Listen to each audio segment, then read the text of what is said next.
You, Mr. Chairman, Mr. Ranking Member, sorry I'm coming in a little hot. I was in the chair over at Agriculture, and you can't just walk out in the middle of a hearing if you're running it, as you well know, sir. But this is a fascinating topic for me. I want to thank our witnesses. I thought your pre-filed testimony was excellent. This is a big, big problem, and I'm not sure America is paying anywhere near enough attention, and I think you coaching us about the very real way in giving the Chinese Communist Party leverage over so many pieces of critical American infrastructure is a big problem. Even with just something like LiDAR, this is not a technology that most of America understands, and yet it is giving the Chinese Communist Party eyes into how almost everything important in America connects together and is mapped. Just think about how much leverage that gives the PRC in times of conflict with our country. And so that's why I've introduced legislation that would just make it clear the Department of Transportation is not going to be sending our taxpayer dollars toward Chinese LiDAR.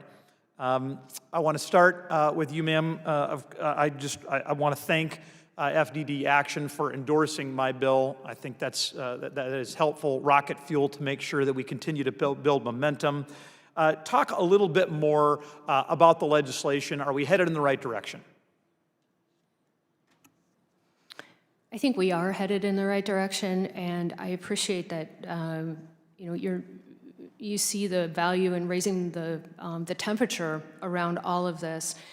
A couple thoughts coming to mind as you were speaking, and it has to do with China and how they're viewing our action or inaction. The CCP is betting that we won't strike back, that we will not take a comprehensive approach to protecting our markets. Tariffs are sending a different message. That's good, but we know we need to do more. The CCP is betting that Europe won't take action, that they won't get their act together. And they're also betting that Mexico will eventually become a base of operation and potentially a backdoor, maybe through components and parts, maybe more.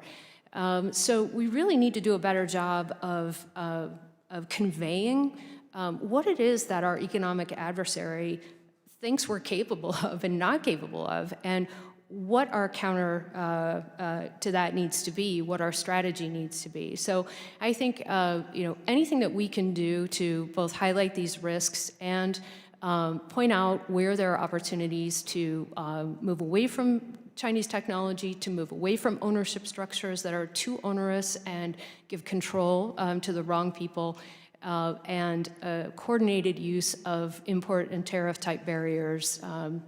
All of that needs to work in concert. Thank you.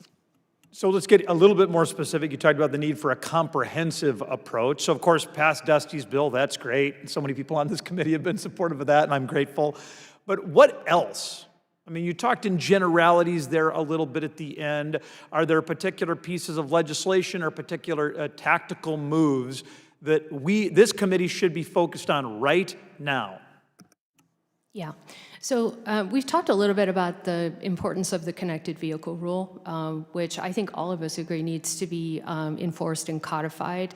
I would also suggest that we take that concept and apply it more broadly to the automotive supply chain. Wherever there are supply chain vulnerabilities, we need to look more broadly. Connected vehicles is an absolutely critical piece of this puzzle, but it's not the only piece. And the reason why this regulation is particularly important is because of what it does to shift the market dynamics.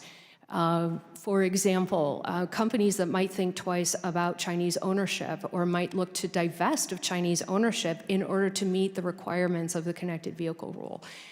Supply chain shifts for the same reason.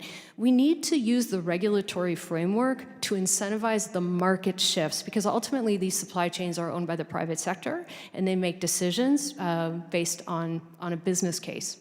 Mr. Chairman, I would close by saying this. I cannot believe we are going to do this again. Before coming to Congress, I was in the telecommunications sector, and there were so many instances in which we made a mistake by allowing Huawei to create massive American vulnerabilities throughout the telecommunications regime. We all figured it out together on a bipartisan basis. We embarked on a billion dollar rip and replace voyage, which we are still not completely done with. And yet here we are in so many areas, whether it is the software that runs ports or the LiDAR that is running so many different parts of our transportation infrastructure. We need to shut the barn door before all of the damn cattle are out. And with that, I would yield back.